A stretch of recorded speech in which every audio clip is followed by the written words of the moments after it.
로마서 3장 1절, 2절 말씀입니다.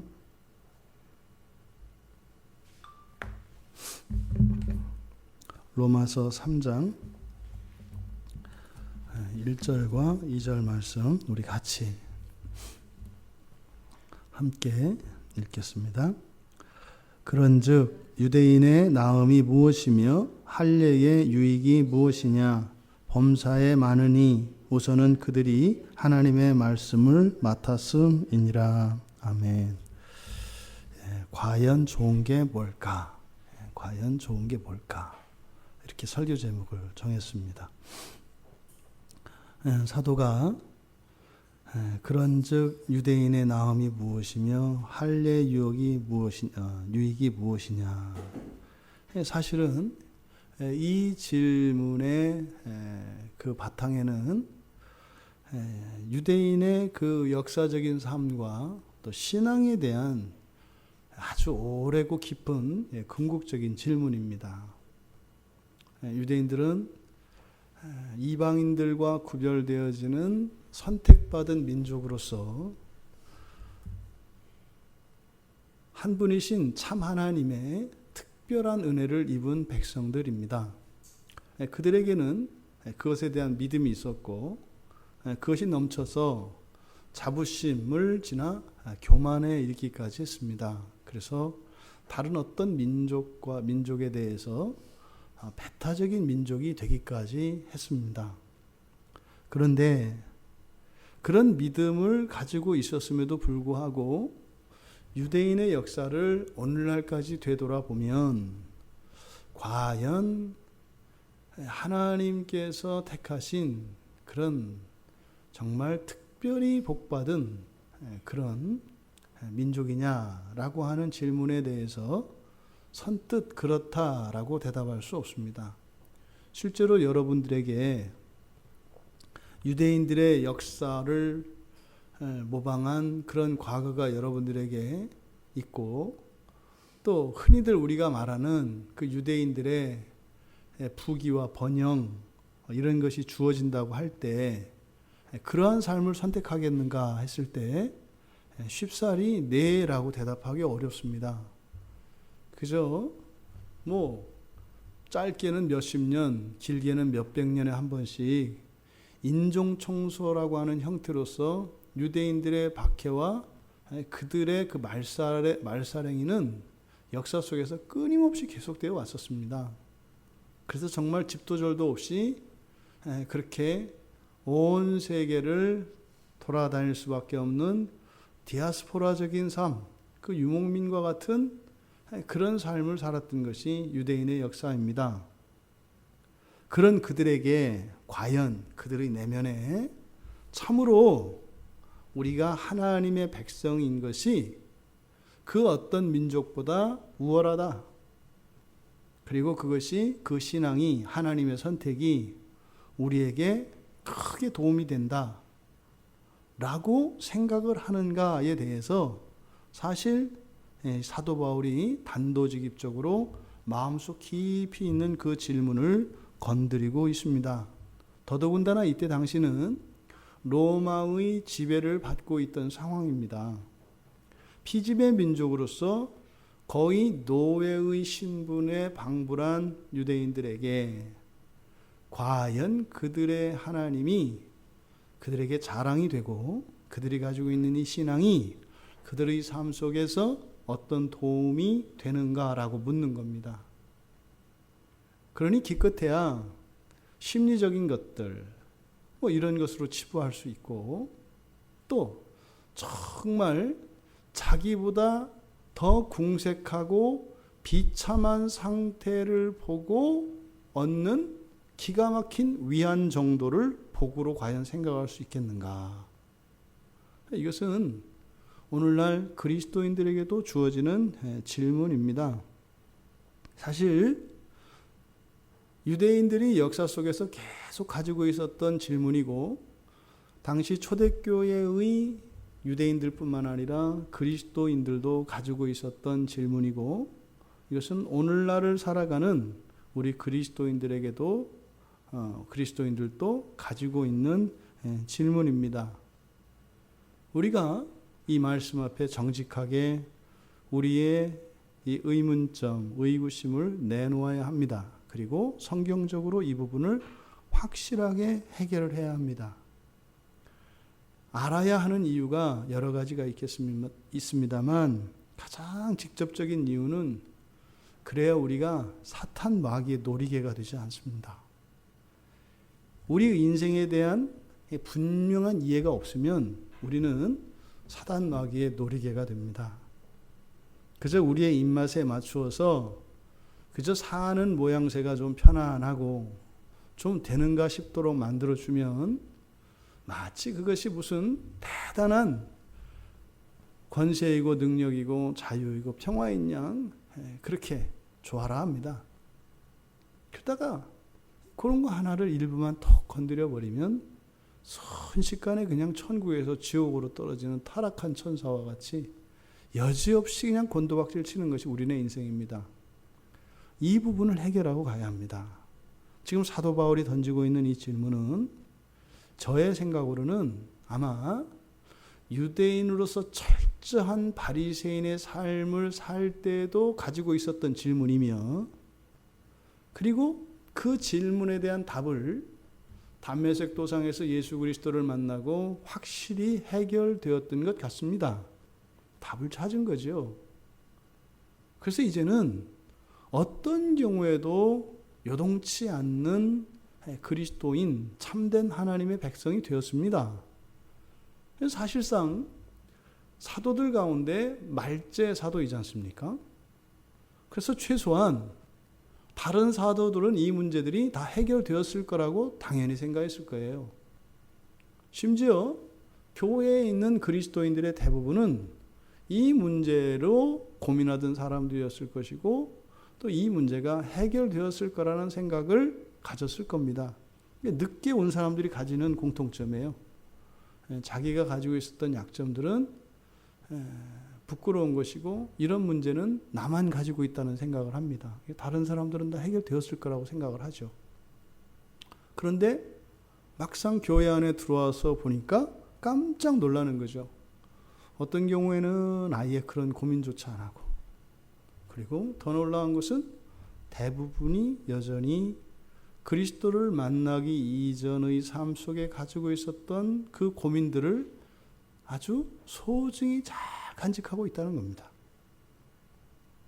그러니까 예수를 믿는 신앙 안에서 이전에 가졌던 인생에 대한 궁금증과 그런 의문들이 전혀 해소되지 않은 채 그저 이름만 그리스도인이라 바꾸어 살아가고 있는 그 모습을 보고 사도는 깜짝 놀랐을 겁니다. 여러분, 지금 이 3장에서 던지는 이 질문은 어느 누구도 이 질문에서 자유롭지 못합니다. 한계는 개인마다 다 다르겠습니다만 우리가 죽는 날까지 이 부분에 대한 그 질문을 계속 던지게 되어 있습니다. 왜냐하면 그것은 우리의 믿음의 분량이 분명히 제한적이기 때문에 바로 믿음의 그 경계선 부분에서 이 질문이 나오는 겁니다. 이 사람에 따라서는 해결되어진 정도에 따라 하나님에 대한 이해의 정도가 다르고 그것은 하나님을 아는 지식과 분명히 관련되어 있습니다. 그러면 이것은 그러면 교회에 나온 지 얼마 안 되는 사람이거나 또 교회 안에서 어느 정도의 문제도 해결되지 않은 사람들에게만 적용되는 게 아니라는 거죠. 우리가 사는 날 동안 계속 맞닥뜨리는 이 질문이 이것입니다. 우리가 이 말씀을 통해서 이때 당시에 해결받지 못했던 사도 바울이 발견하게 된 그 그리스도인들 안에 있는 문제들이 우리 안에서 또한 동일하게 발견되어지고 그것이 해결되어지고 성숙하는 그런 은혜가 오늘 이 시간 이 자리에 임하기를 바랍니다. 사도 바울은 질문을 합니다. 두 가지 질문을 합니다. 유대인의 나음이 무엇이냐? 첫 번째, 유대인의 나음이 무엇이냐? 두 번째는 할례의 유익이 무엇이냐. 여기서 나음이라고 하는 이 페리소스라고 하는 말은 페리가 이 주변이라는 뜻입니다. 주변, 둘레 이런 뜻이거든요. 거기에서 나온 말입니다.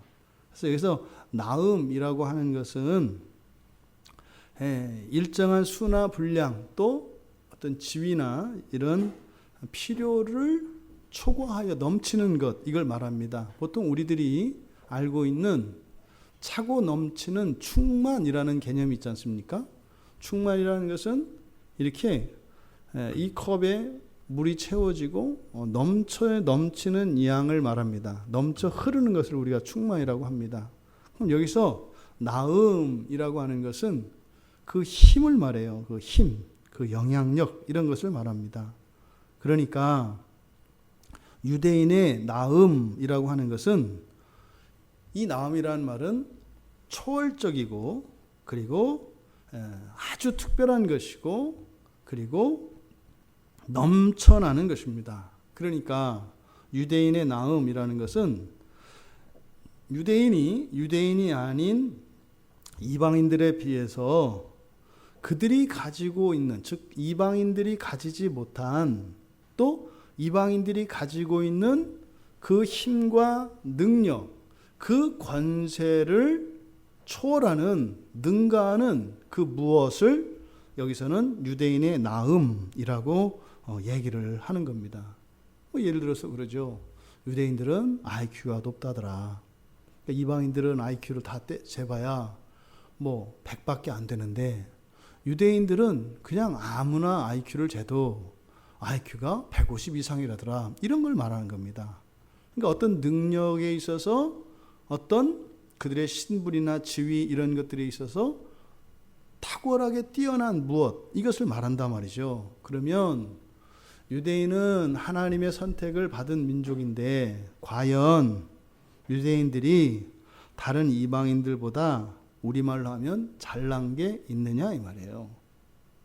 뭐가 그렇게 잘난 게 있느냐. 하나님의 선택을 받은 민족이라는 게 뭐가 있느냐. 이것은 본성적으로 그들의 위대함을 이야기하는 것이 아니라 하나님의 선택으로 말미암아 그들에게 생겨난 그것이에요. 여러분, 일벌이나 여왕벌이나 같다면서요. 근데 로얄 젤리를 먹으면 여왕벌이 된다면서요. 몸집도 몇 배나 됩니다. 그러면 하다못해 벌들이 주는 이 먹이를 다른 것을 먹어도 어떤 음식을 먹냐에 따라서 하나는 여왕벌이 되고 하나는 일벌이 되는데, 과연 하나님의 선택을 받았다고 하는 그것으로 말미암아서 과연 그들의 존재와 신분과 능력에 있어서 어떤 변화가 일어나는가, 이걸 얘기하는 겁니다. 이때 여기서 유익이라고 하는 것, 유익이라고 하는 것은 원래 돕다라는 말에서 나왔어요. 돕다, 도움이 되다, 이 말에서 나온 게 유익이거든요. 그러니까 바로 하나님의 선택으로 말미암아 그들에게 없던 어떤 힘과 능력이 주어질 터인데, 과연 그것이 그들의 인생에 도움이 되느냐, 이것을 유대인의 나음이 무엇이냐 이렇게 물어보는 거예요. 그럼 여러분에게 묻습니다. 여러분들이 예수님을 만나고 나면 우리가 거듭났다 이렇게 얘기합니다. 영원한 생명이 주어졌다 이렇게 얘기를 합니다. 그러면 거듭나기 이전에 거듭남으로써 우리들이 더 나아졌거든요. 그리스도인의 나음이 그렇게 거듭난 것이 과연 여러분들의 인생에 어떤 도움이 있느냐 이렇게 물어보는 거예요. 오늘도 직장 예배를 드릴 때 우리 교회에서 했던 질문을 거기서 해봤어요. 오늘 여기 왜 왔어요? 예배 드릴 때 이렇게 물어봤어요. 거기 오신 분들한테 오늘 여기 왜 왔나요? 그러니까 이분들이 당황해가지고 그때 저쪽 한쪽에서 어떤 자매가 그러더라고요. 그러게요. 생각을 안 했다는 거예요. 근데 사실은 대부분 다 그래요. 우리 말씀드렸잖아요. 교회에 와도 누군가가 물어보면 그때서 깨달아요. 내가 여기 있네. 그러니까 그러게요 이런 거예요. 여러분, 이런 시대적 상황 속에서 우리 그리스도인의 현실이 이러한데, 이런 사람들에게 누군가가 당신 예수를 믿어서 그렇게 더 나은 사람, 다시 말해 그리스도인이 되었는데 그것이 당신에게 그렇게 도움이 됩니까? 이렇게 질문하는 겁니다. 사도 바울은 유대인일 당시에 그것에 대해서 명쾌한 답을 내릴 수 없었어요. 그래서요, 그 답을 얻기 위해서 정말 열심히 살았죠. 힘이 넘치는 열심히 살았죠. 왜요? 그 답을 찾기 위해서. 그런데 찾지 못했단 말이에요. 근데 예수님을 만나고 찾은 거예요. 근데 이 질문을 자기가 가지고 있었고 해결되었던 그 질문을 지금 던지고 있는 겁니다. 두 번째로 할례의 유익이 무엇이냐? 유익은 도움이 되는 거라고 했지 않습니까? 그러니까 할례 받은 것, 사실은 유대인이나 할례나 같은 건데 이것은 존재적인 측면과 또 하나 유대인들이 자랑하는 율법을 지금 할례로 나타내는 거죠. 과연 그러면 율법을 지키는 것, 그러니까 할례를 행하는 것은 율법을 지키는 거지 않습니까? 그러니까 율법을 지키는 게 뭐가 도움되더냐? 우리말로 하면 뭐예요? 여러분들이 그리스도인이 돼서 하나님 말씀에 순종하고 이런 신앙의 의무와 도리들을 열심히 하는 그것이 과연 도움이 되느냐 이렇게 물어보는 거예요. 그런 말 하잖아요. 그래, 이렇게 교회를 열심히 하니까 뭐 좀 돈이 더 벌려? 이렇게 물어보는 거라고요. 예수를 믿으니까 뭐 이전과 뭐 달라졌어? 이렇게 물어본다 이 말이에요. 지금 이 질문에 대해서 사도 바울은 답을 가지고 있습니다. 여러분, 이방인에게 없는 유대인에게만 있는 이 나음이라고 하는 탁월함, 과연 이게 뭘까요? 오늘날 그러니까 우리 한국의 상황을 보면 요즘 유대인을 거론할 때 유대인의 탁월함에 대해서 요즘 교회 안에서 많이 거론되는 것은 교육 방법이에요. 그래서 지금 요즘에는 유대인 얘기를 하면 거의 유대인 교육에 대해서 얘기를 합니다. 근데 사실은 몇십 년 전에는 유대인 하면은 돈이었어요. 유대인은 돈 많다. 그래서 유대인에 대한 예화들이 나오면 거의 미국에 있는 재벌들 이야기였어요. 미국 부자들은 유대인이다. 어디 가도 유대인들은 부자다. 이 얘기를 했었어요. 그런 관점에서 보면은 이제 돈보다도 이제 자식이 더 우상이 되었나 봐요. 이 시대는. 그러니까 요즘에는 그 교육 방법에 유대인이 탁월하다예요. 그래서 유대인의 교육 방식을 따라가는 것이 오늘날 뭐 이렇게 조금 깨어있는 교회들이라고 하는 교회들의 대세입니다. 그러니까 지금 말도 안 되는 상황이 벌어지고 있는 거예요. 그러면 율법을 지키는 것, 우리들이 신앙의 의무들을 하는 것, 과연 어떤 도움이 되느냐? 이것을 여러분들 자신에게 먼저 적용을 해보세요. 과연 그러니까 유대인이든 그리스도인 이것을 막론하고 정말 존재론적으로 나아지는 것이 무엇이고 실제적인 우리의 삶에 도움이 되는 것은 무엇일까? 있기는 한가? 그냥 뭐 그동안 해오던 거니까 또 안 하자니 쑥스럽고 또 안 하자니 또 왜 안 했는지 설명해야 되고 또 이렇게 성실하지 않다고 생각할 것 같고 또 내가 문제가 있어서 떠난 것 같고 이러니까 사실 매주 갈등하고 고민하면서 그냥 최선을 다해서 갔다 오면 그냥 진리 빠져가지고 그냥 툭 처지는 이런 말도 안 되는 상황이 일어나지 말아야 하는데 일어나고 있다 이 말이에요.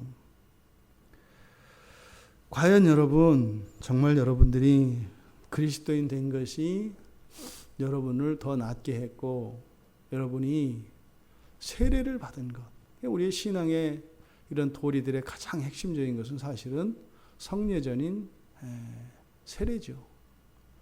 세례를 받고 난 이후에 과연 여러분들에게 여러분들의 삶에 세례 이후의 삶이 실질적인 도움이 되느냐라고 묻는 거예요. 이게 무겁습니다. 그러면 대답은 시원하게 네라고 하고 싶은데 한 3번 계속 물어보면 점점 속으로 들어가게 돼 있거든요. 그러니까 지금 이 사도 바울의 질문에 사도는 기다리지 않습니다. 왜요? 답을 내린 거죠. 그렇게 보이지 않는다 이 말이에요. 너희들에게 1차적으로 유대인들에게 유대인의 나음이 보이지 않는다. 할례의 유익이 보이지 않는다. 그리고 나서 바로 2절에서 그 답을 이야기합니다. 그 나음과 유익이 무엇인지 말이죠. 그러니까 스스로 질문하고 스스로 답을 말해줘요. 이것은 이미 자기 안에 있던 질문이고 자기가 해결한 답인데 이것은 사실 성령께서 가르쳐 주신 것이죠. 그래서 아마 사도 바울은 이 부분에 있어서 자유하기 때문에 그 자유를 나누어 주려고 하는 것 같습니다. 첫째, 그 질문에 대한 답, 범사에 많다 그래요. 범사에 뭐가 많다는 거예요? 나음과 유익이 많다는 거예요. 범사에 나음과 유익이 많다.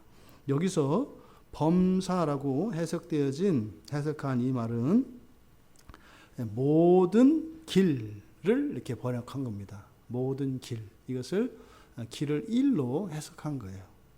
그래서 이 프로폰이라고 하는 이 단어는 길 또는 방식, 방법 뭐 이런 뜻을 가지고 있는 단어입니다. 그러니까 모든 길, 모든 방법, 모든 방식에 나음과 유익이 있다. 무슨 말이에요?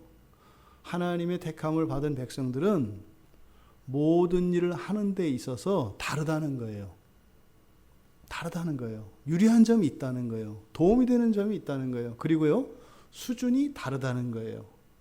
지금 사도 바울이 이렇게 이야기를 합니다. 그러니까 모든 일에 있어서 그 나음과 유익이 어떻다? 탁월하다.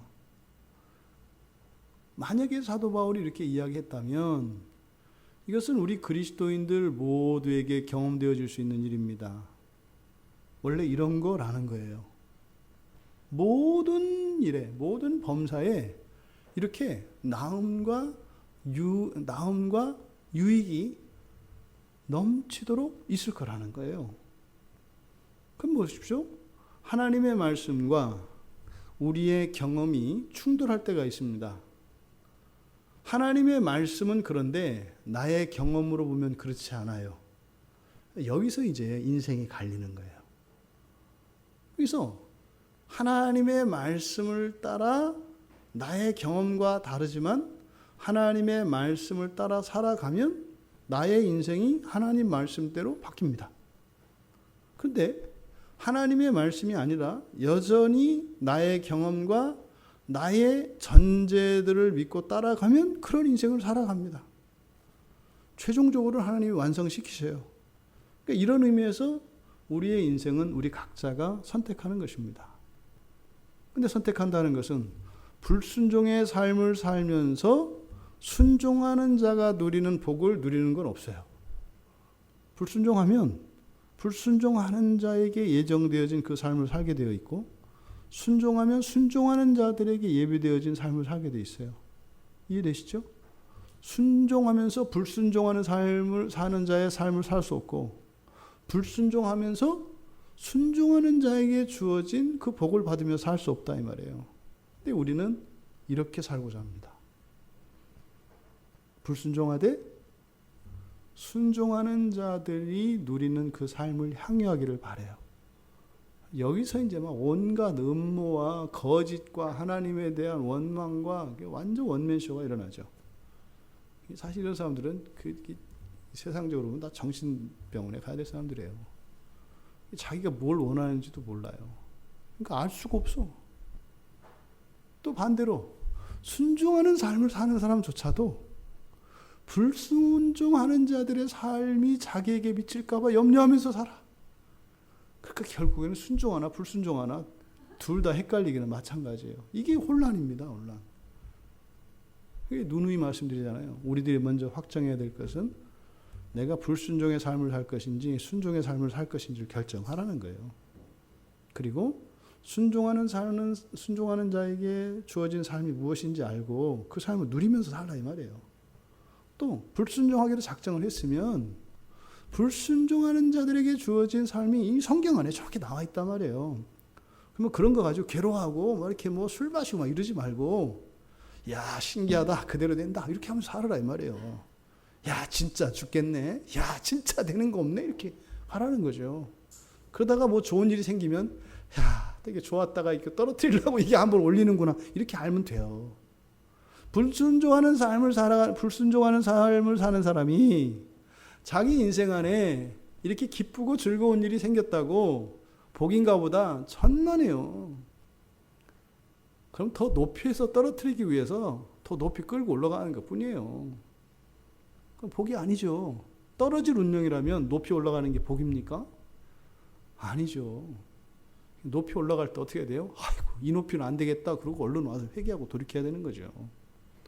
또 반대로 순종하는, 믿음의 도리를 따라 순종하는 삶을 살기로 작정한 사람들 속에 의심과 오해가 막 들어요.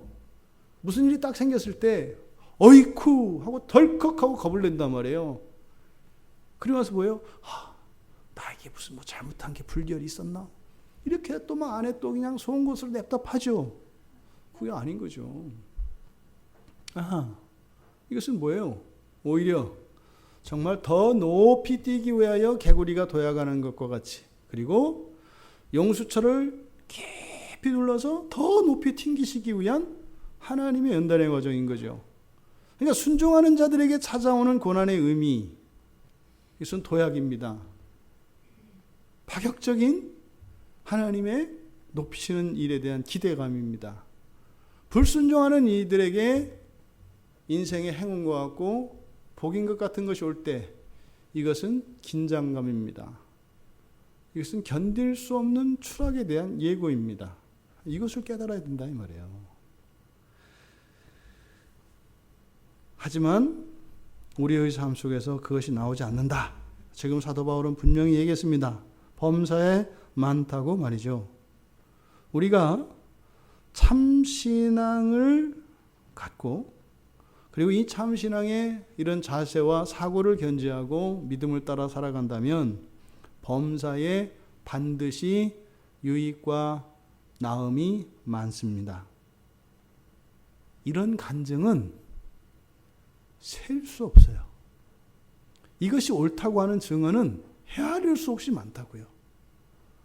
1차적으로 범사에 많다고 하는 이것은 이런 참신앙의 자세만, 그리고 그 믿음만 가지고 있다면 분명히 그렇게 된다고 하는 사실을 일단 정리를 해야 합니다. 거기서 강론적으로 이럴 땐 저렇고 이럴 때, 이런 예외 조항 말고 하나씩 하나씩 정리해 가야 돼요. 그러니까 우리는요, 언제든지 우리가 신앙의 바른 자리로 돌아오면 우리 인생은 어떻게 할 수 있어요? 회복시킬 수 있다고요. 이게 구약에 있는 희년제도예요. 50년에 한 번씩 인생을 완전히 바꿀 수 있지 않습니까? 근데 이거 50년 돼야 되는 게 아니죠. 우리는 지금 당장이라도 인생을 바꿀 수 있다 이 말이에요. 그러니까 회복에 대한 확실한 성경의 약속을 믿어야 한다 이 말입니다. 이것이 일반론이에요. 원칙입니다. 그런데 이제 이런 질문이 또 들 수 있어요.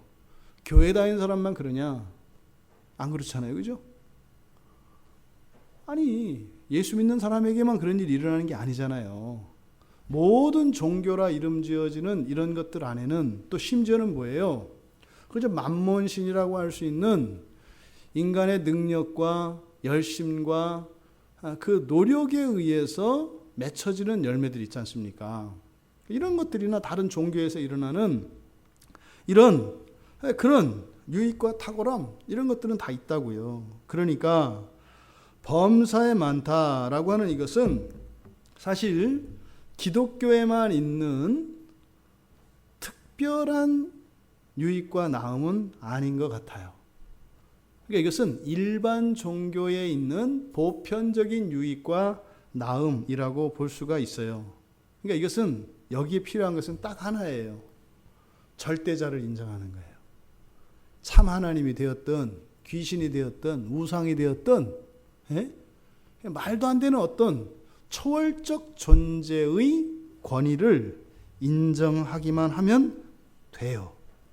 그러니까 실제로 이런 초월적 존재에 대한 믿음이 있으면 이것이 성경에서 나오는 이적을 일으키는 믿음입니다.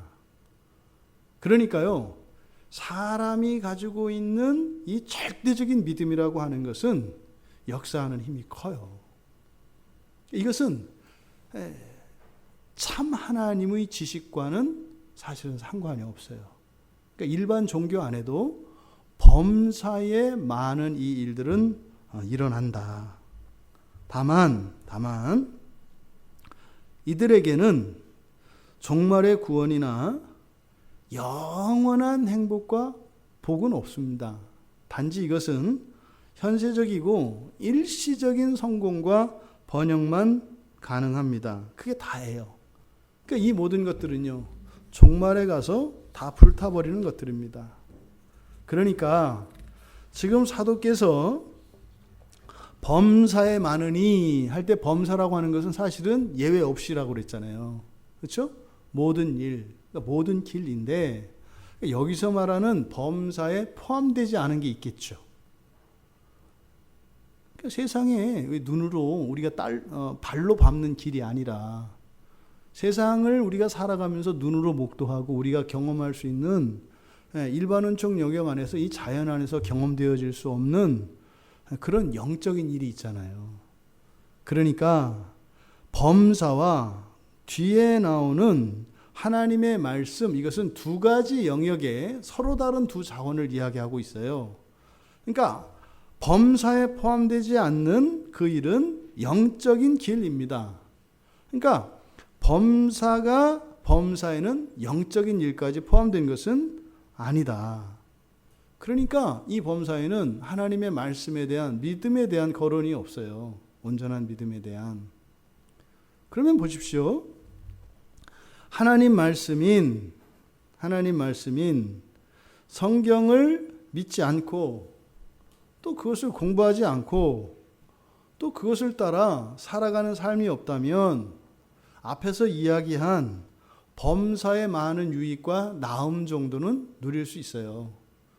그게 끊임없이 이스라엘 백성들이 하나님 말씀에서 떠나 있으면서도 하나님 자체를 버리지 않는 이유예요.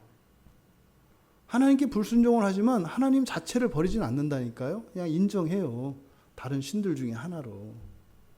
왜요? 유익이 있으니까. 그래서 하나님을 떠나진 않아요. 근데 그것이 참 하나님은 아니다. 근데 그런 일은 바로 기독교 밖에서도 일어나는 일이다. 그러니까 지금 사도가 사실은 초점을 맞추려고 하는 부분이 어디겠어요? 뒤에 있는 부분이죠. 하나님의 말씀이다 라고 하는 거예요. 그러면 여러분 보십시오. 앞에서는 범사라고 이야기하고 뒤에는 하나님의 말씀을 맡은 것이라고 이야기를 합니다. 사실은 서로 다른 내용을, 서로 다른 세계와 서로 다른 자원을 한쪽은 범사라고 해서 이 세상에 속한 이 세상을 이야기하고 있습니다. 이 세상의 세계를 말하고 있어요. 근데 뒤쪽 하나님의 말씀을 맡았습니다 라고 하는 것은 영적 세계를 말하는 거죠. 원래는 범사할 때 바로 이 세상과, 그러니까 물질적인 세상과 영적인 세상 이렇게 이야기를 해야 모든 세상이구나 이렇게 이해할 수 있잖아요. 근데 범사를 이야기할 때는 범사라고 이야기하고 뒤에서는 바로 영적인 세계의 자원이 되는 하나님의 말씀을 맡은 것이라고 얘기를 한다 이 말이에요. 이해되시죠? 그러니까 그 세계와 방법을 한쪽에서는 세계를 얘기하고 한쪽으로는 그 영적인 세계에서 바로 그 유익과 나음을 얻을 수 있게 하는 수단, 도구, 이것을 지금 이야기하고 있다 이 말이에요. 그러니까 이게 지금 한 문장을 가지고 사실은 두 개의 문장을 동시에 나타내고 있는 거죠. 반씩 잘라서. 그러면 여기서 우선은 그들이 하나님의 말씀을 맡았습니다. 그래서 우선이라고 하는 말, 이 프로폰이라고 하는 우선이라고 하는 말은 이것은 앞에서 범사에 나음과 유익이 많다 그랬잖아요. 근데 우선은이라고 하는 우선은 뭐냐면 최고라는 뜻이에요. 범사에 나음과 유익이 있어. 이 세상을 사는데도 그런 도움이 있어. 그런데 말이지 진짜 최고의 누림과 유익은 말이야. 이렇게 얘기하는 거예요. 진짜 최고의 누림과 유익은 말이지. 이것은 하나님의 말씀을 맡은 것이라고 얘기를 한다고요. 그러니까 사실은 우리들이 이 세상을 살아갈 때 영혼과 육체를 이해하고 이 세상에 눈에 보이는 가시적인 세계와 비가시적인 세계가 있다는 것을 알게 됩니다. 그래서 거듭나면 보이지 않는 세계가 열려요. 그래서 싸우는 싸움이 다르다고요.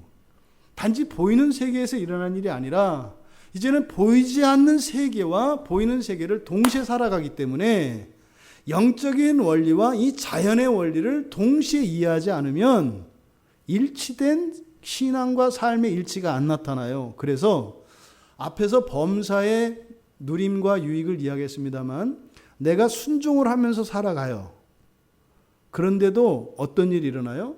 마치 불순종하는 자들에게 일어날 법한 일들이 일어난다 이 말이에요. 그러니까 이것이 영적인 원리로 이해되지 않으면 여기서 어떻게 해요? 하나님이 속였다, 나를 버렸다 이해한다 이 말이에요. 또 불순종의 삶을 사는 사람에게 하나님이 축복하시는 것 같은 일이 일어났을 때 영적인 지식이 없으면 그저 하나님이 내가 한 일들을 모르고 있는 것처럼 생각한다 이 말이에요. 근데 영적인 세계가 열린 사람들은 거기서 기뻐하는 것이 아니라 뭐예요? 겁을 먹는다고요. 그리고 돌이키는 거예요. 지금 이 이야기를 여기서 하려고 하는 겁니다. 우선은 사실 사도 바울이 이렇게 둘로 나누어서 이야기하는 것은 우리들이 속해 있는 것은 이 세상입니까? 저 세상입니까? 이 세상이에요. 현실 세계에 속해 있다고요. 우리가 살아가는 것은. 그러니까 앞에서 범사라고 하는 이 가시적인 세상을 이야기해요. 그런데 더 중요한 것은, 그것보다 더 큰 것은 뭐라는 거예요? 영적인 세계라는 거예요. 이것이 우선은 이라고 하는 말을 통해서 사도 바울이 말하고자 하는 겁니다. 그러니까 사도 바울이 사실은 이야기하고자 하는 것은 뭐겠습니까?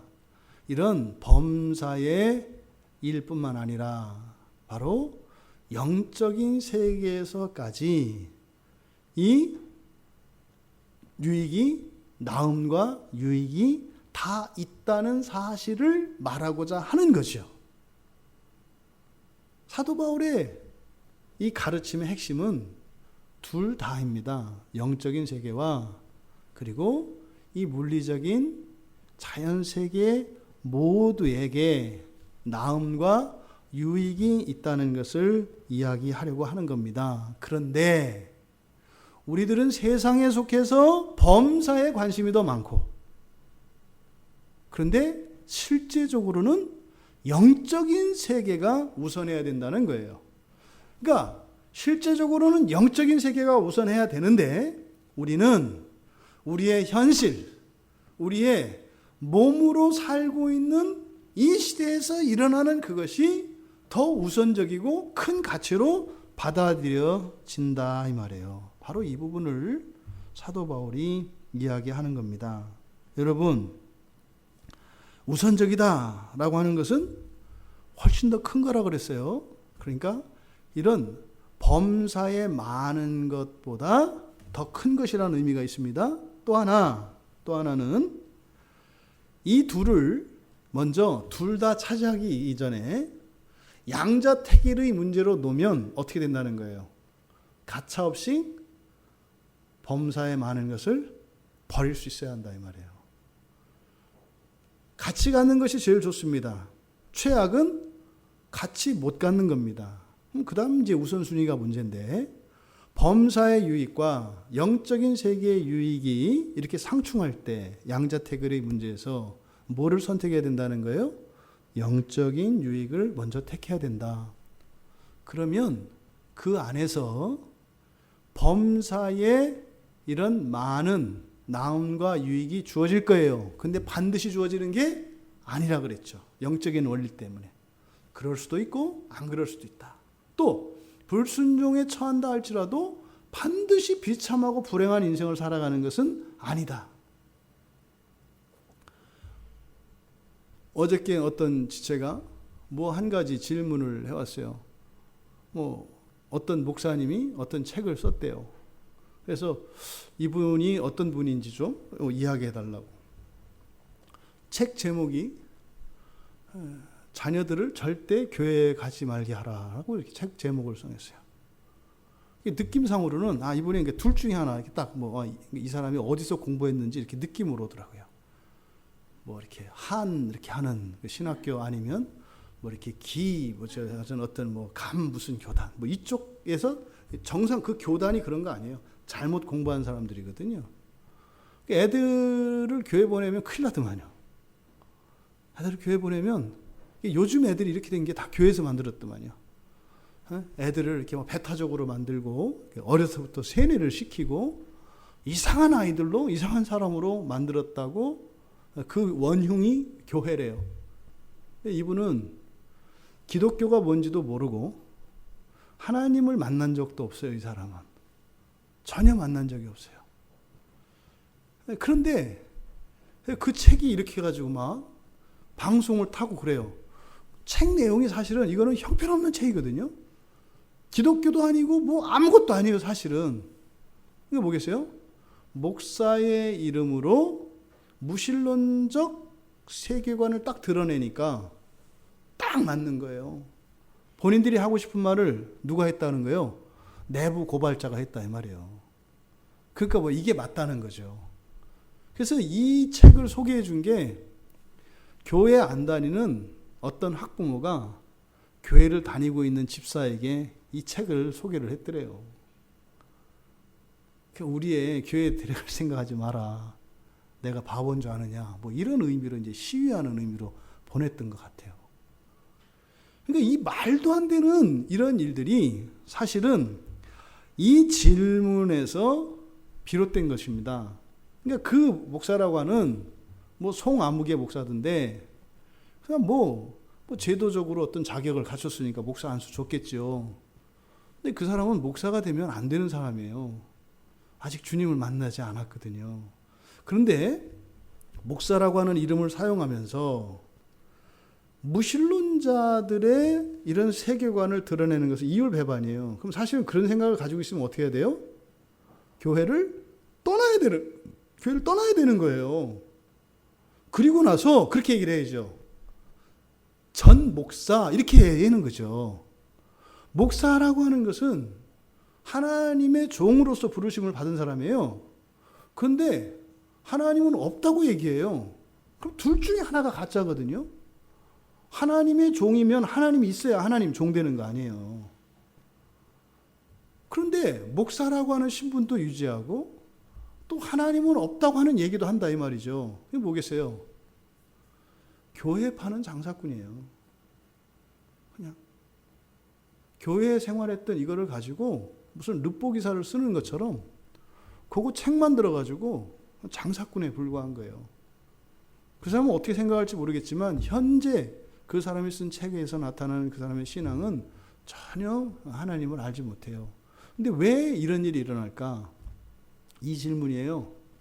그 사람이 어려서부터 교회 학교 다니고 신앙생활 해봤는데 어렸을 때는 교회에서 공부도 안 가르치고 그냥 즐겁게 놀기만 해서 좋았다는 거예요. 근데 요새는 교회 가면 공부시키고 이래서 애들이 교회를 싫어하게 됐다는 거예요. 그래서 요새 공부시키는 게 잘못됐다는 거예요. 왜? 내 어렸을 때 교회 경험은 맨날 놀고 이렇게 하는 거에서 참 좋고 따뜻하고 가고 싶은 교회였는데 요새 애들은 교회 가기 싫어하더라. 왜? 막 공부시키고 교리 공부시키고 성경 공부시키고 막 암송시키고 이러니까 애들이 싫어하더라는 거예요. 그러니까 뭐예요? 가기 좋아하는 이 상태의 신앙이 바른 신앙이라고 생각하고 가기 싫어하는 오늘날의 이 실태가 잘못된 거라고 생각하는 거예요. 그러니까 이 사람의 신앙의 기준은 뭐예요? 아이들의 인기도죠. 아이들이 좋아하면 진리고 싫어하면 잘못된 거다 이 말이에요. 모르긴 몰라도 그 집 애들 때문에 속 많이 썩을 겁니다. 애들 비유 맞추면서 살 테니 이제 뭐 아직 나이가 그래서 아직 모를 텐데 이제 애들 15살, 20살 이제 먹어봐. 자기가 한 말이 뭔지. 여러분, 여기서 가장 우선이라고 하는 것은 둘 중에 하나를 선택해야 되는 거예요. 버려야 되는 거예요.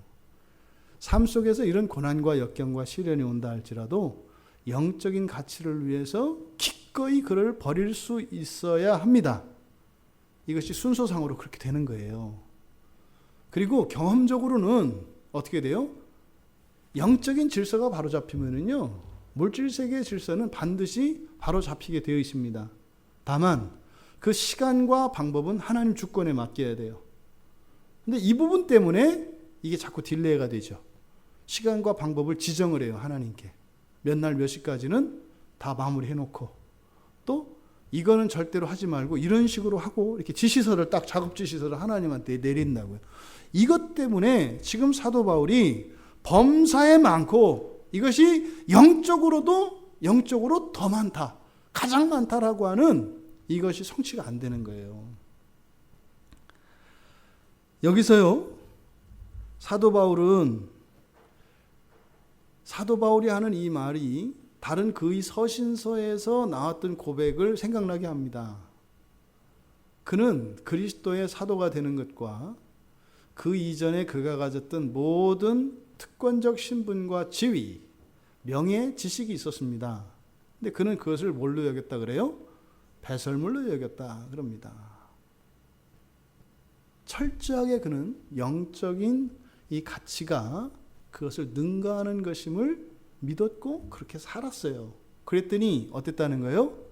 진짜로 맞더라는 거예요. 그 고백을 지금 여기서 하고 있는 겁니다. 단순히 어떤 이론이나 이런 어떤 지식을 이야기하는 것이 아니라 이 사도 바울의 이 말씀은 철저히 경험적인 지식들입니다. 신지식이며 경험적인 지식들입니다.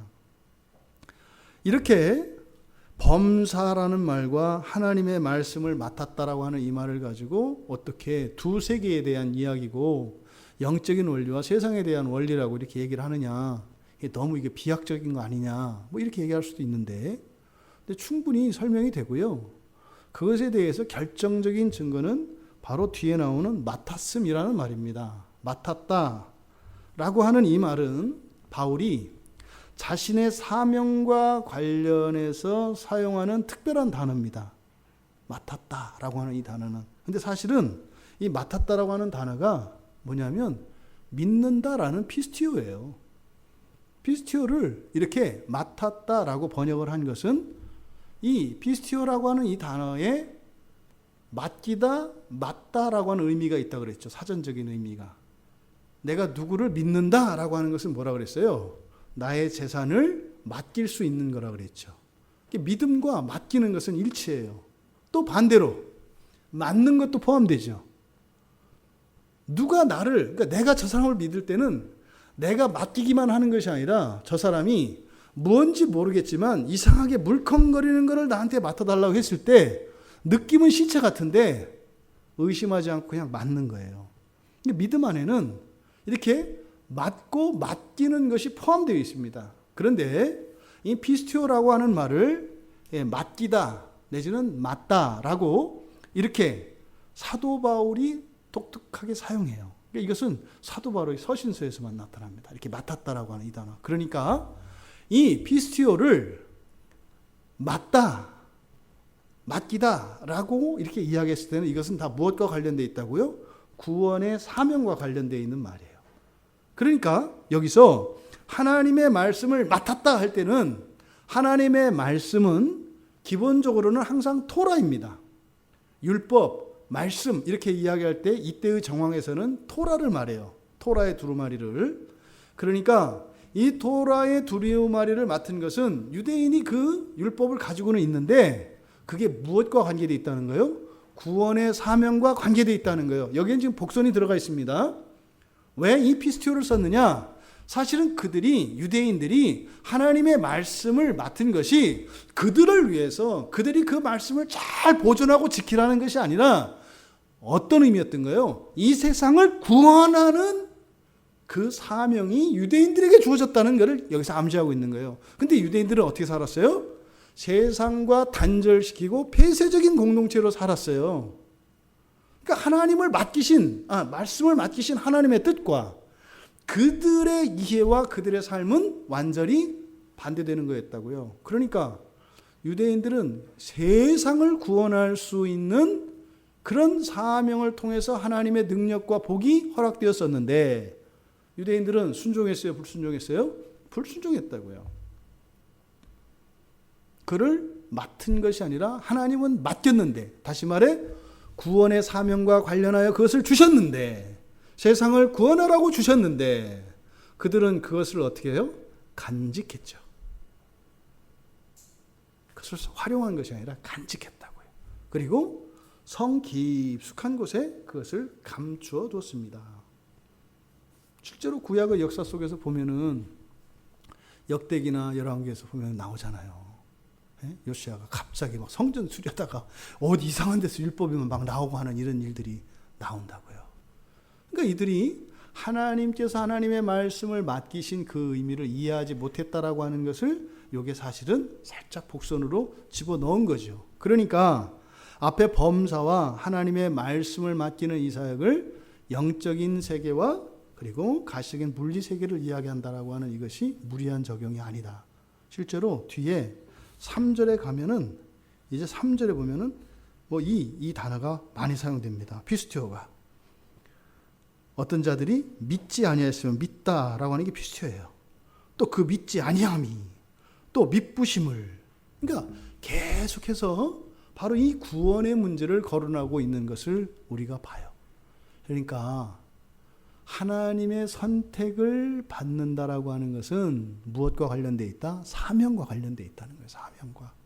그런데 그것을 모르고 그저 범사의 유익 정도로만 누리고 살려고 한다면 이거는 하나님의 선택받은 백성이나 귀신을 섬기는 이방인들이나 하나도 다를 바가 없다.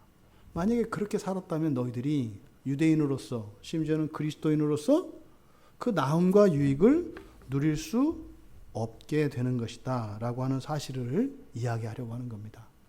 결론적으로 유대인들에게 부족한 게 있었다는 거죠. 유대인들은 그러지 못했잖아요. 나음과 유익을 온전히 누리지 못했다 이 말이에요. 그들은 어떻게 해요? 그저 범사의 유익 정도로만 이것을 활용했다 이 말이죠. 그러니까 조금 좀 잘 나갈 때 에헴하고 우리가 말이지 하나님의 백성이야. 뭐 교회 안에 그런 일이 있잖아요. 뭐 또 좀 돈이 좀 이렇게 불어나고 이렇게 하면 또 뭐 목사님 뭐 더 할 일 없어요? 뭐 이렇게 할 거 없어요? 막 이렇게 하다가 또 이제 집이 망하고 돈 떨어지고 나면 그 다음부터는 누가 하면은 뭐 저거는 믿음도 없는 게 저거 한다 그러고 저거는 잘난 체하고 잘 보이려고 한다고 정반대되는 양상을 보이잖아요. 자기가 할 때는 성령 충만해서 막 하는 거고 자기가 할 수 없는 그런 형편이 되었을 때는 오히려 그렇게 하는 사람들을 흠잡고 끄집어 내리는. 왜 이런 일이 일어나요? 범사의 유익에만 영적인 유익을 모르기 때문에 영적인 세계의 원리를 모르기 때문에 이런 말도 안 되는 이율배반적인 일이 일어나는 겁니다. 그러니까 유대인들이 왜 그랬을까요, 여러분? 이때의 정황에서 우리의 상태와 이때 당시의 유대인들, 이때 당시의 그리스도인들, 또 그 이전에 구약의 유대인들, 그들이 가지지 못했던 게 뭐였어요? 여러분 알 수 있잖아요. 여기서 우리가 놀라운 사실을 발견할 수 있는데, 사실 유대인들의 역사를 보면은요, 지금 사도 바울이 이야기한 것과 같이 그들이 가지고 있는 가장 큰 것이 하나님의 말씀을 가지고 있는 거였어요. 그럼 유대인들이 하나님의 말씀을 우습게 여겼나요? 그렇지 않아요. 아시잖아요. 지금도 유대인들은 어떻게 해요? 자녀들을 어려서부터 하나님의 말씀을 계속 가르친다니까요. 지금도요. 지금도 암송시키고 그랬잖아요. 유대인들은 성년식을 치르려면은 모세 오경을 다 외워야 된다니까요. 남자아이들이 성년이 되려면 우리 나이로 뭐 17살, 18살 이렇게 되죠. 그때 되면 사람들 앞에, 장로들 앞에서 부모와 장로들이 있는 데서 모세오경을 다 외워야 돼요. 그냥. 게다가 플러스 하나. 뒤에 나오는 예언서나 뒤에 나오는 예언서나 시가서 이런 거 하나 외워야 된다고요. 그러면 어떻게 해요? 비로소 성년 어른이 돼요. 우리로 얘기하면 상투 트는 거죠. 어른 노릇한다 이 말이에요. 지금도 유대인들이 그렇게 한다 이 말이에요, 여러분. 사실은 이게 우리 교회적으로 적용할 때는요, 이렇게 돼야 결혼할 자격을 갖는 거예요. 사실은. 그래서 유대인들은 결혼하면 남자들은 무조건 1년을 휴직한다고요. 1년을 성경 공부만 해요. 남성들은. 딱 이제 결혼 날짜, 결혼을 딱 하고 나면, 그럼 1년 동안 어떻게 해요? 아내가 뒷바라져야 돼요. 잠언 31장에 나오는 그 르무엘의 그 잠언과 같이, 그게 뭐예요? 그러니까 남편이 일을 안 하고 도서관에 가서 성경을 공부하는 그것이 오히려 기쁨이고 내가 이렇게 수고하는 것보다 더 큰 수고라고 생각을 한다고요. 이게 가정윤리가 이렇게 달라요. 그러니까요. 그 이전까지 성경을 좀 빈둥거리고 안 하고 했던 사람들이라도 1년 동안은 자녀들이나 자기 아내가 가지고 있었던 성경적 지식과 하나님의 지혜보다 훨씬 뛰어난 사람이 돼요. 1년 동안의 집중적인 이 신앙교육, 성경교육을 받고 나면 어떻게 해요? 최소한 자기 아내와 자녀들을 가르칠 수 있는 상태가 됩니다. 그러니까 그 가정의 신앙의 주도권은 누가 가지고 있겠어요? 남편이 쥐고 있다고요. 이렇게 돼야 비로소 가정이 시작되는 거예요. 이게. 근데 이게 유대인들의 전통이, 어제 오늘의 전통이 아니라고요. 그러니까 이들은 말씀을 가지고 있다니까요. 그런데 왜 유대인들의 삶은 지금 사도 바울이 이야기하는 것과 같이 범사의 유익뿐만 아니라 영적으로도 유익을 누리지 못했을까요? 우리가 알 수 있잖아요. 이들이 가지고 있는 하나님의 말씀은 뭐예요? 토라 두루마리입니다. 토라. 그리고 구약의 여러 두루마리들이에요. 근데 여러분, 이때 성경이 있나요, 없나요? 지금 이때 사도 바울 당시에 성경이 있어요, 없어요? 우리가 말하는 완전한 하나님 말씀의 계시의 종합으로서의 성경은 아직 없어요. 단지 뭐예요? 흔히 말하는 쪽복음이에요. 쪽말씀만 가지고 있다고요. 모세오경 가지고 있죠. 역사서 가지고 있죠. 가지고 있어요. 또 그리고 이때 당시에는 온전한 하나님 말씀의 두루마리만 돌아다닌 게 아니에요. 가짜 두루마리들도 많았어요. 그러니까 막 그 하나님의 말씀이라고 하는 가짜들 두루마리도 막 돌아다녀요. 그러니까 사실은 어느 게 하나님의 말씀인지 이들이 알 수 있어요, 없어요? 없다고요. 유대인의 한계는요, 참된 하나님의 말씀, 다시 말해서 무엇이 정경인지 아직 모르는 상태예요. 막 정리되지 않은 상태였다 이 말이에요. 그러니까 이들이 하나님의 말씀을 가지고 있었지만 그 영적인 세계와 영적인 지식들을 온전히 누릴 수 없었던 첫 번째 한계가 정경이 없었어요. 정경이. 나중에 이제 90년에 가서야 최종적으로 구약 성경이 정경으로서 구약 성경이 완성이 되거든요. 이때 없다고요. 그러니까 완전한 말씀이 아직 없기 때문에 유대인들의 신앙에는 그런 결핍이 있었다는 겁니다. 또 할례를 행하죠. 그러니까 율법을 준수하고 지킨단 말이에요. 근데 왜 그것이 영적인 세계로까지 그 유익이 되지 못했을까? 율법으로는 의를 이룰 수가 없습니다. 사실은 우리들의 의가 이루어지는 것은 언제 어디에서 일어나요? 예수 그리스도의 십자가에서 일어납니다. 그러니까 그리스도의 십자가가 역사적 사건으로 실제되기 전까지는 그 이전에 성전에서 드리는 모든 피제사들은 다 모형입니다. 그것 자체가 사람을 의롭게 하지 않아요. 다만 개별적인 죄들에 대한 하나님의 용서에 대한 약속은 있죠. 그러니까 한 사람의 완전한 의는 제사로 되지 않아요. 오직 예수 그리스도께서 십자가에서 못 박히시기 전까지는 완전한 의가 없습니다. 그러니까 사실 구약의 믿음으로 의에 이르게 된 아브라함조차도 시간적으로 아브라함이 완전한 의를 얻게 되는 것은 언제예요? 그리스도의 십자가에서 얻는 거예요.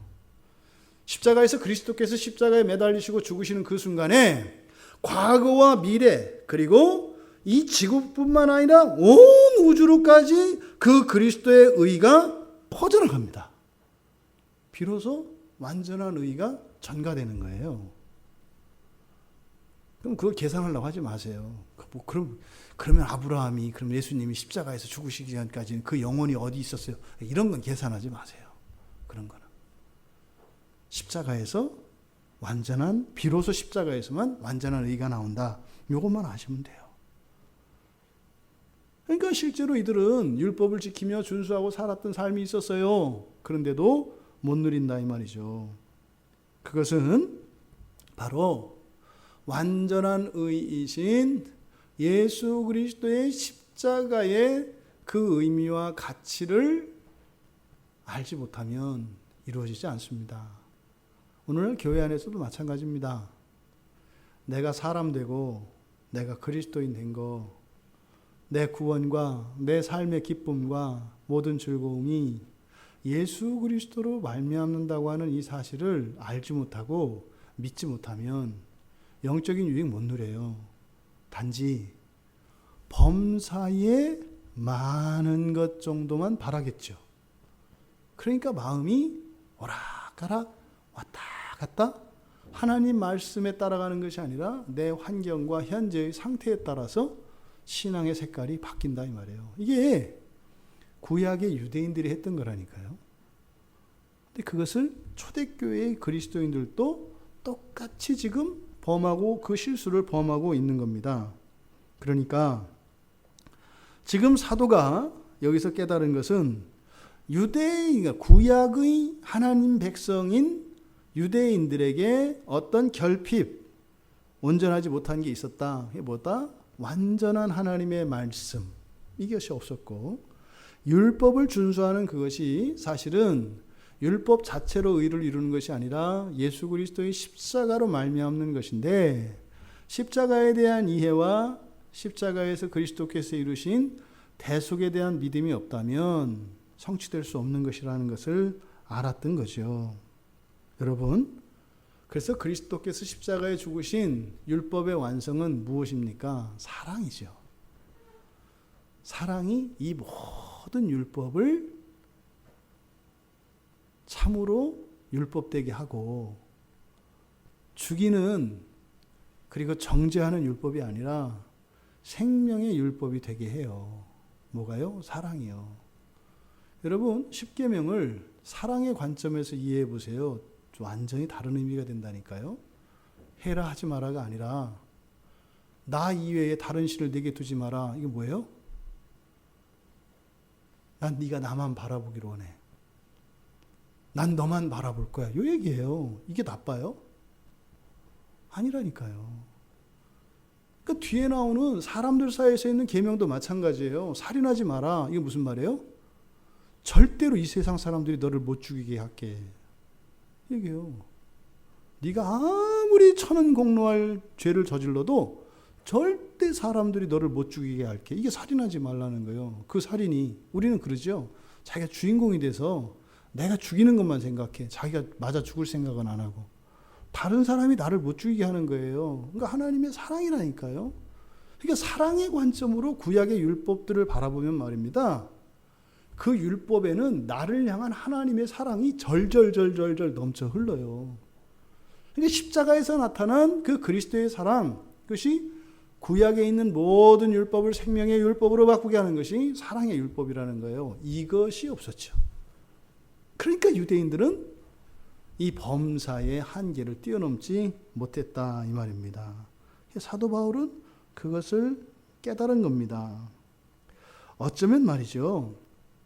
저는 성경 제작에 대한, 성경을 만들어야 되는, 마치 바벨론의 포로로 갔던 이스라엘 백성들에게 거룩한 부담이 들면서 그들의 편안한 그 포로지에서 안정된 삶을 버리고 예루살렘에 돌아와 성전을 재건하게 하셨던 그 내적 동기가 지금 사도 바울에게 일어나는 것 같아요. 왜요? 유대인들과 그리스도인들의 신앙의 실패, 이것을 통해서 무엇을 느꼈겠어요?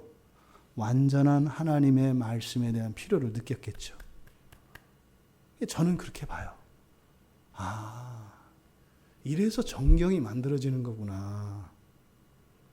섞이지 않은 순수한 하나님의 말씀이 있지 않고서는 하나님의 말씀의 능력과 역사가 사람들로 하여금 불신하게 하고 방해받게 하니까 완전한 순수한 하나님의 말씀에 대한 필요가 이 사도들 안에서 교회 내부적으로 이런 동기들이 일어났었겠구나. 그래서 아마 성경이 여기서 시작되었던 것 같아요. 마치 우리가 지금 성경을 보면서 이렇게 단어나 번역들이 잘못되어진 것 때문에 우리들이 실제적으로 현실의 삶 속에서 잘못된 신앙생활을 한 것을 발견하게 되거든요. 아, 이게 그냥 단순한 개교의 문제, 개인의 문제가 아니라 하나님께서 여러 두루마리들 가운데 참된 하나님의 말씀을 모아서 순수한 하나님의 말씀만으로 성경을 만들게 하셨던 것처럼 이 시대에 또 우리들에게도 하나님께서 참으로 말씀의 유익을 우리에게 주시려고 하는 그런 마음이겠구나라고 하는 것을 깨닫게 되었습니다. 여러분, 그리스도인의 나음은 무엇입니까? 그리고 우리가 이렇게 세례를 받은 세례교인으로 살아갈 때 그것이 과연 우리들의 삶에 어떤 도움이 됩니까? 사도 바울이 바라보았던 당시의 교회의 현실은 참담했습니다. 근데 그것은 이미 유대교인으로서 살았던 자신의 과거 속에서 이미 겪었던 것입니다. 그런데 그리스도인이 되는 과정에서 그 문제의 해결책, 그 답을 얻었다고요. 그것을 어디에서 그 답이 뭐라는 거예요? 하나님의 말씀이라는 것입니다. 온전한 하나님의 말씀, 여기에 범사의 나음과 유익이 있을 뿐만 아니라 영적인 나음과 유익도 있다. 근데 하나님의 말씀은 맡은 것에 있다. 그것은 무엇입니까? 바로 구원하는 그 사명과 관련하여 이 하나님의 말씀이 이해되어지고 믿어질 때 바로 범사에 감사할 뿐만 아니라 영적인 세계에서도 우리가 감사할 수 있게 된다라고 하는 사도의 가르침을 받습니다. 여러분, 우리는 사도가 고민했던 그 문제의 해답을 이미 갖고 있습니다. 구약의 유대인들이 했던 고민과 갈등 우리들은 할 필요 없습니다.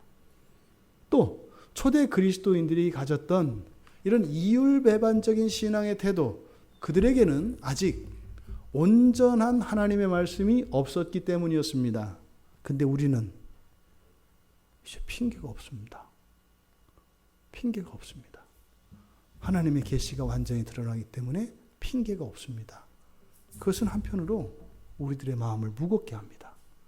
한편으로는 우리들에게 막힘이 없는 길로 인도하지만 또 다른 한편에서는 큰 부담이 됩니다.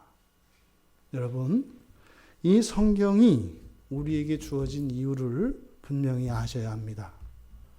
먹고 사는 이야기는 성경 밖에서, 그리고 신앙생활은 성경에서가 아니라 성경 안에서 영적인 세계와 이 물리적 세계의 모든 삶의 원리와 자원과 힘을 얻어야 합니다.